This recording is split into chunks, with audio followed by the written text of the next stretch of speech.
kita masuk ke segmen pertama. Mungkin gini Pak, Mas, sebagai pengetahuan awal kami yang mengikuti sesi ini, bisakah Mas Ibnu jelaskan apa itu antropologi digital? Baik, terima kasih sebelumnya. Seperti yang tadi sudah sempat disinggung oleh Pak Budi, kajian saya topiknya memang mengenai antropologi digital.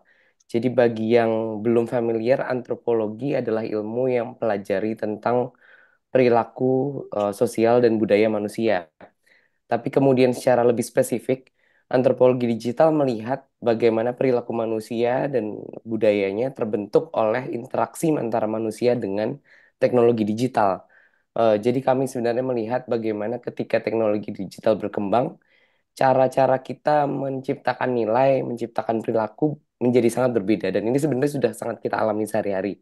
Kita melihat bagaimana cara orang berpolitik berbeda, kita melihat bagaimana cara orang menggunakan transaksi ekonomi secara berbeda, juga melakukan aktivitas pengajaran dan lain-lainnya. Mungkin demikian sebagai pengantar. Makasih Mas Ibnu. Saya baca di Google ya, di Ya, Amerika itu sangat berkembang nih antropologi digital itu ya.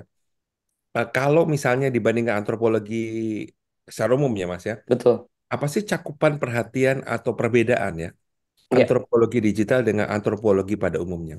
ya. Yang paling spesifik tadi, Pak. Jadi memang kita mengamati bagaimana perilaku berubah atau berinteraksi dengan penggunaan teknologi digital gitu. Jadi perkembangannya memang sudah sangat jauh. Kalau misalnya di Amerika mungkin kajiannya sudah dimulai dari awal 2000 gitu. Jadi orang sudah mengamati bagaimana dulu masih menggunakan istilahnya, kita bahkan belum menggunakan banyak istilah digital tapi internet gitu. Jadi misalnya kita melihat bagaimana zaman dulu orang kok tiba-tiba bisa saling terhubung satu sama lain dari kejauhan, dan bagaimana misalnya itu berpengaruh pada nilai-nilai keluarga gitu. Ketika dulu orang tidak membayangkan keluarga bisa misalnya menciptakan kasih sayang dari kejauhan melalui interaksi lewat email misalnya. Yang zaman sebelum ada internet tidak ada gitu. Tapi hari ini kita sangat terbiasa misalnya melihat bagaimana orang tua, anak mengembangkan relasi hubungan parenting dari jarak jauh. Tapi kalau kita ingat ketika teknologi digital baru berkembang 20 tahun lalu, hal tersebut sangat revolusioner.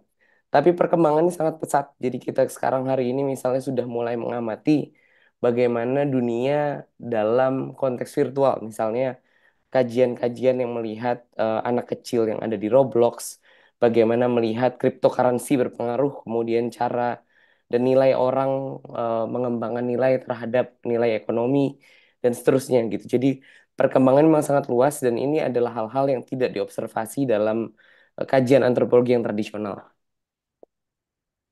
Baik, terima kasih Mas penjelasannya. Adakah satu penelitian Mas ya di bidang antropologi digital yang relevan bagi kita semua dan bisa Mas Ibnu jelaskan secara ringkas kepada Bapak, Ibu, dan teman-teman pemirsa di sesi podcast ini, Pak? Mas. Baik, jadi kalau saya ingin membawa kajian salah satu yang dilakukan oleh kebetulan kampus saya, University College London, sekitar 5 tahun lalu. Projectnya disebut Why We Post Project.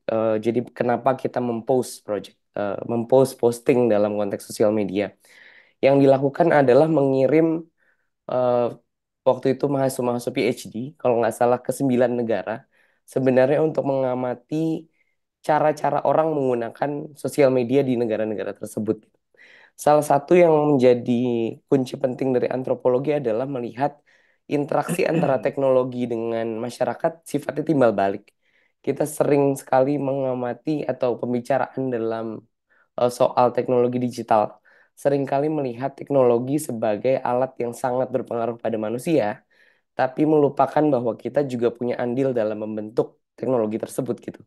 Jadi temuan yang penting dari kajian Why We Post Project itu, yang bukunya sudah bisa diakses juga secara terbuka di website UCL, adalah bagaimana kalau kita membandingkan penggunaan teknologi digital di berbagai negara dari Brazil, Jepang, Amerika, Turki, dan lain-lain, kita akan melihat bagaimana dengan teknologi media sosial yang sama, sebenarnya masing-masing negara, masing-masing masyarakat mengembangkan cara yang berbeda ketika menggunakan teknologi digital.